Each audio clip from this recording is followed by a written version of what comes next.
Hello and Happy New Year from Lovefit. I'm Amber. Most of you watching this will know that already. But I just wanted to welcome you into 2015 and say thank you for sticking with me in 2014 and before that, if you've been with me for a long time. And what I wanted to talk about in this New Year video is really mainly about why I don't think you should be starting 2015 with a diet.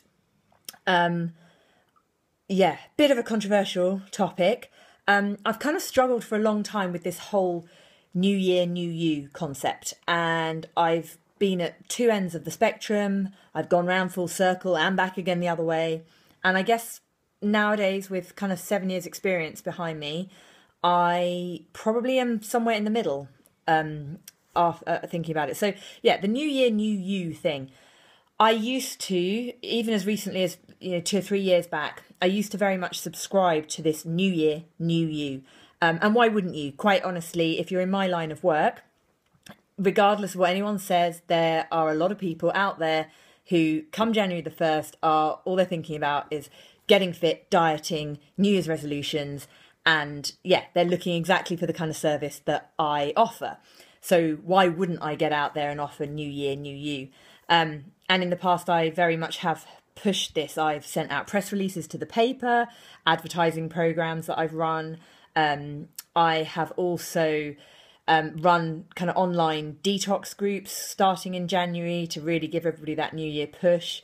And as I say, it makes sense. There are, whether you like it or not, there are a lot of people who are in the market for this. So of course, I always do a big marketing push at this time of year. However, this concept of needing a new you kind of grates with me a little bit, and I'll explain why. I think that trying to be a completely new person, trying to think that you somehow need to be different, is not really the best attitude. Obviously, I guess what I'm trying to say here is that you, as you are, for whatever your flaws, you have already experienced lots of different things in your life that will have shaped who you are and made you unique. You will probably have made a lot of mistakes in your life, whether that's big life mistakes or small things around, your diet and exercise. But from those mistakes, hopefully you've started to learn from those mistakes. So why would you want to just be a completely new version of yourself? You are great. There's, regardless of any flaws, as I say, I bet you any money that you've got some things that you're really proud of, things that you're good at, things that you like about yourself. Even if you have to think hard about it, there will be something you like about yourselves, and things that you're really, achievements you're really proud of. So don't try and be a new you, just try and be the you who has some extra flourishes in the new year. So yeah, I guess New Year, New You, I'm not so sure. I kind of think great opportunity because so many people are doing it anyway. The new year is as good a time as any to embark on some new goals and to have a real focus. But this is where the old you has to come into play. You have to find out what works for you. And this is where hopefully you have learned from some of your mistakes. But sadly, I think a lot of people don't. So does this sound familiar? For the last 10 years, 15 years, maybe it's only 2 or 3 years, you've started the new year with your New Year's resolution, and that New Year's resolution has been the same for each of those 10, 23, whatever years. If that's the case, then why would this year be any different? It won't be. You should by now have figured out what does and doesn't work for you. And sometimes you just need somebody to say it to you straight, and actually to realise that if every year you've said, I'm going to join a gym and I'm going to go 3 times a week, and you do that every year, and then come January the 15th, you've only made it once a week, and come January the 31st, you are barely going at all. Don't do the same thing again this year. If it hasn't worked the last 10 years, you will not be any different this year, okay? So try something completely different. Try a different kind of exercise if the gym isn't working for you. Of course, if the gym does work, if you've been a great gym member all this time, then fantastic. I'm not knocking going to the gym. All I'm saying is, don't think that you're going to be a different you, because you won't. If you don't really like going, and if it always wears off before the end of January, knock it on the head, save yourself the hassle, save yourself the membership fee. Likewise with the dieting mentality, Everybody's got this thing. Diet starts Monday. Diet starts January the 1st or 2nd or 5th when I go back to work, whatever it is. So again, if you've done that every year and you've started some form of diet, whether it is a traditional calorie restrictive, very deprivational kind of diet, or if it's just I'm going on a bit of a health kick, or if you've done a complete detox or you do a juice diet, whatever it is, again, if you've done that every year and then by the end of January you're back to stuffing your face on crisps and chocolate and ready meals, then don't save yourself the hassle and the pain, because the ups and downs are far more detrimental to your overall mental well-being and your overall health. So what I would encourage is this: find out what does work for you, and you probably got a better idea of that than you give yourself credit for.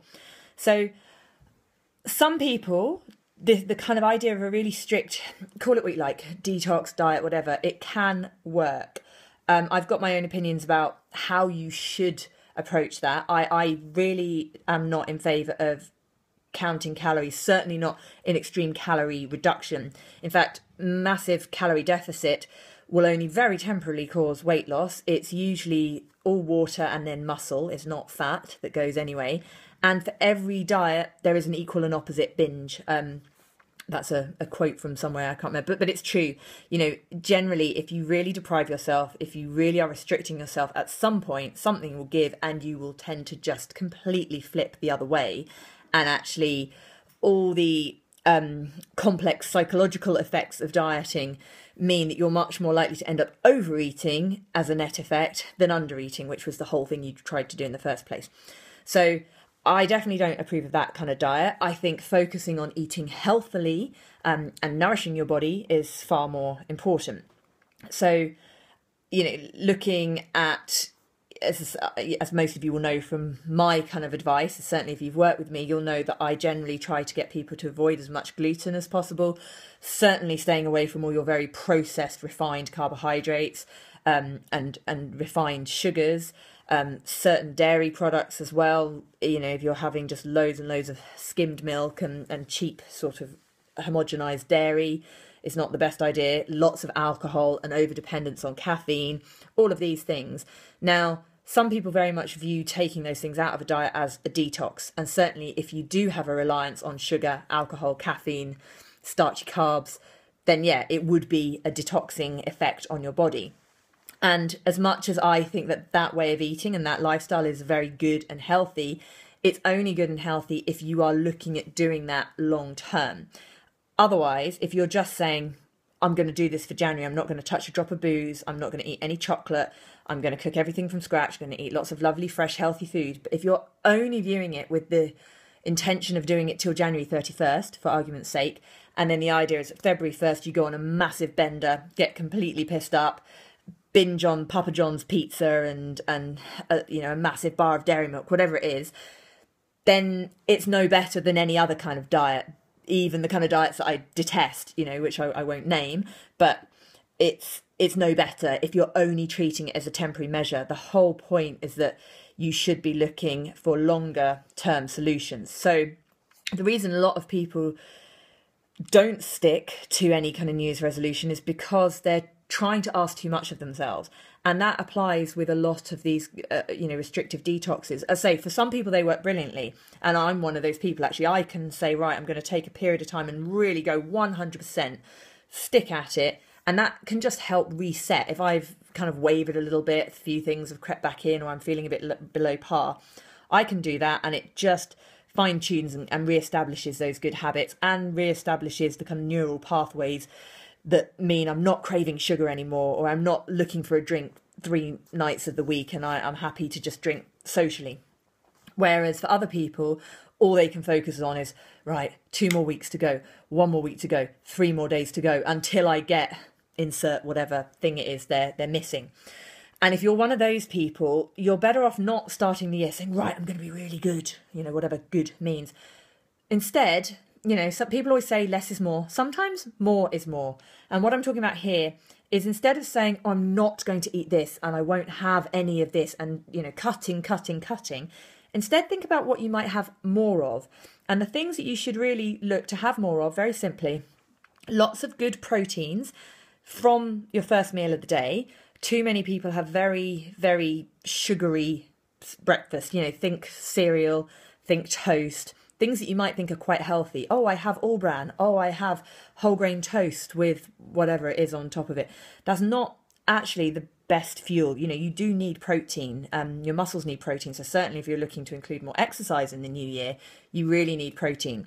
So, you know, getting more protein in at breakfast, but throughout the day as well, lots of lean proteins. It doesn't matter if you are a vegetarian. There are plenty of things you can do there. And, you know, if you're struggling with that as a topic for another video, or just drop me a message and I'll let you know. Number 2 is more green leafy veg. You know, you can't get enough of these things. And again, try and get them in as many times a day. There's no reason you can't have green leafy veg at breakfast. Get your greens in. They will do you good. They will fill you up. It's good rubbish. Rubbish? It's not good rubbish. It's good roughage. And also just tons of great minerals and vitamins in there, particularly things like magnesium, which a lot of people are deficient in. So get those leafy greens in. And thirdly, hydration, more water. Please, please drink more water. So few people drink enough in the way of fluids. And what else can we add to that? I think they're the main things you want to be adding more of. So yeah, get more water, get more leafy greens, get more protein. Even if you just focus on that initially, that in itself kind of pushes out a lot of the other stuff. So focus on doing that and look at the bigger picture. Look at lasting change, not at depriving yourself. If you feel deprived, you're much more likely to binge. You're much more likely to go off piece and write everything off. Look at really what motivates you. Why are you doing this? You might think it's because you want to lose a few pounds or a lot of pounds. It might be because you think you want to be 3 dress sizes smaller. But actually, often there's a much deeper reason behind that. And if you get that motivation in your head, you're much more likely to stick with your goals. So don't start the year with a diet just for dieting's sake, because I can pretty much guarantee it won't work. There are very few people it will work for. So have a look at making some smaller changes. Add more good stuff in. Focus on more.